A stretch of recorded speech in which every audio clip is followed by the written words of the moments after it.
Friday afternoon, buddy. Dogs are barking. Listening to a little bit of the Boss in the background. I mean, this is America, fantastic. Right? That's Friday. You hear these dogs? Being very disrespectful to the Boss. Hold on, let me turn this down. No, turn it up. Though? I mean, turn it up a little bit. All right. Well, right on. They haunt me like a curse, man. Haunt me like a curse. So let me tell you something. I will tell you that album came out. First of all, it was a two-record set. Two record set. 1980, I'm thinking, because I was definitely like mid-high school. Boom. I think you nailed it. And it was a lot of the diehards were disappointed that it was slow. And it didn't come right at you with the energy of Born to Run or Thunder Road. Darkness on the Edge of Town. But it's incredible, man. And the Boss, I mean, think about that song, The River. It paints a picture that I feel like I grew up in a mining town somewhere 100%. In Pennsylvania, and I mean, I got married pregnant, and that's all she wrote. Yeah. For my 19th birthday, I got a union card and a wedding coat. I mean, let me ask you a question. So I happen to think he's the greatest songwriter in terms of our musical taste of all time. I mean, he is Dylan times 5. What do you think? Well, it's not difficult for me to say that to elicit the emotion and the passion and paint the picture and I think to be representative of a class of people, the Boss is number one. I think Bob Dylan has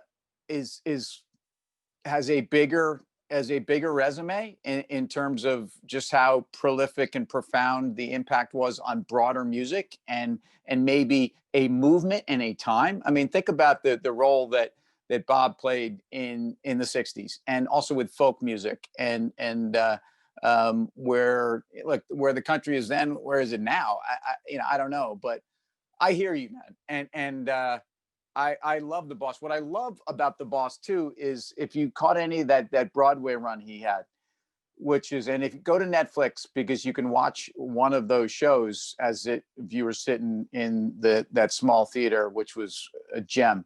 But he describes, he's almost makes fun of himself a little bit, how I never spent a day inside a factory, I never, but his father did. And I think he was such a student of his environment and was able to channel it in ways that were really as if he had gone through it. And again, I think was soaking in life as he knew it. Now, the Boss is in the headlines. Look at you. Because I guess he's playing the inauguration, and good for him. But I found these two. So look, I mean, by the way, how about a young Al Pacino there? Almost, right? It's crazy. Look at that. I mean, it's uncanny. They look kind of. Anyway, I will tell you that Darkness on the Edge of Town is a top 5 album without no question about it. Now, Born to Run's a great album, but Born to Run, the song, is just I'm going to say it. It's a lousy song. But quickly, getting back to The River, I don't know what he was thinking. Like, if I had been his producer, which clearly I wasn't, Cadillac Ranch is 3 minutes of just wasted energy. Like, he should have ditched that song. Yeah, but I mean, that's how I feel about Glory Days, and there are a couple songs that get into these albums that are tough. I'm trying to see, like, there's nothing on either of these albums. I mean, and give me the years on these things, Guy. What year did you? So Darkness had to come out in, I want to say 77, but I might be off on that. You want to help me out? I'm so blind. I think Darkness was. I would have thought it was 76, and here's why. Because but Born to Run came out after, right? I believe so. That's why I think. I'm gonna take Darkness to 74. Okay.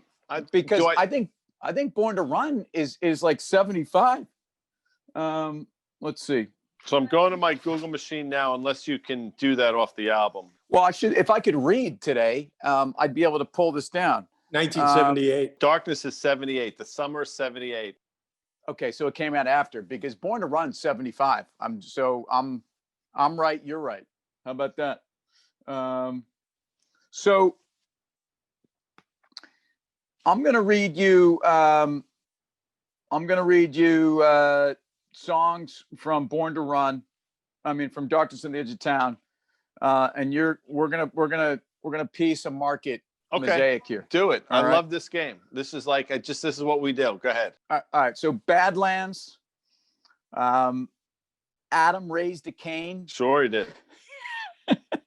Something in the Night. Right. Candy's Room. Mm-hmm. Mm-hmm.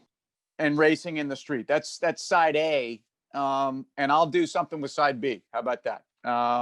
So Badlands, Adam Raised a Cain, Something in the Night, Candy's Room, and Racing in the Street. Okay, so Badlands. So banks reported today, Friday. J.P. Morgan reported, and have the banks found themselves in terms of where the stock trading? Are they in the Badlands now? My point is, have they run so far that they have found themselves in the Badlands, where they're at a point where they can't extract themselves? And listen, J.P. Morgan's earnings release was, I think, extraordinary. Yet the stock didn't trade higher on the back of it; it actually traded lower. And here where I'm going with this, and they are really arguably caught in the middle of the swamps that are the cross section of our country of Main Street and Wall Street. Thank you very much. Okay. So side 2, The Promised Land. Sure. Factory, Streets of Fire, Prove It All Night, and Darkness on the Edge of Town. And I'm going to say that, first of all, the Fed has brought out this Darkness on the Edge of Town because we know it's all they've been doing is prove it to me all night. That's all they do. That's all they do is show that they are in control of risk. And frankly, the streets may be of fire at some point, but right now there's a lot of investors that believe they truly are in the promised land, because you've got stimulus coming, you've got a Fed that is in no way acquiescent to real inflation that's bubbling through to the surface that we talk about all the time. You're very outspoken about this, and ultimately, the market's become a factory. That's right, because well done. You wrapped it all together. It doesn't really matter. And listen, as we as we get out of here, I just want to say there is a darkness on the edge of town, and it's right there, and it's just a question of when that darkness permeates the actual town. And the town is the market right now, and everybody's having a grand old time, but that darkness is just right there in the periphery, Tim, my opinion. Well, if we were going to go to maybe one of his greatest albums, which is Greetings from Asbury Park, which also, by the way, I love how he the boss, who's a humble, I think, statesman here at this point of his career, makes it very clear that there was no New Jersey Asbury scene without me. He created it.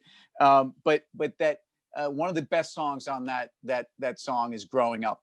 And I think that this market really, unfortunately, there's a class of investors for the last 10 years that have never really, they've seen extraordinary volatility, but they've never seen a market that's been allowed to kind of stand on its own without the help of the Federal Reserve. So, in fact, I'll tell you what, maybe there's a chance we could actually nominate the boss to the Federal Reserve Board, at least. I don't know. I don't think you could do any worse. And on that note, I know Bruce is a big fan of both Fast Money and Commercial Break. So, boss, anytime you want to come on, let us know, brother.